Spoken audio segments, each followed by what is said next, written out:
Go back to your X. నీ X దగ్గరికి తిరిగి వెళ్ళిపో.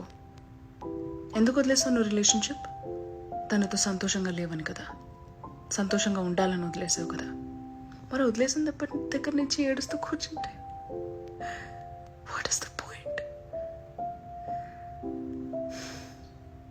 నీకు తెలుసు, నీ ఫ్యామిలీకి తెలుసు, నీ ఫ్రెండ్స్కి తెలుసు తను నీకు కరెక్ట్ కాదని. కానీ లేదు, తన గురించి ఆలోచిస్తూ ఏడుస్తూ బతకాలని ఉంది నీకు. యూసి, నీ జీవితంలో సంతోషం రాస్తున్న నువ్వు ఏడుపే కావాలనుకుంటే ఎవ్వరేం చేయలేరు. So go back to your X.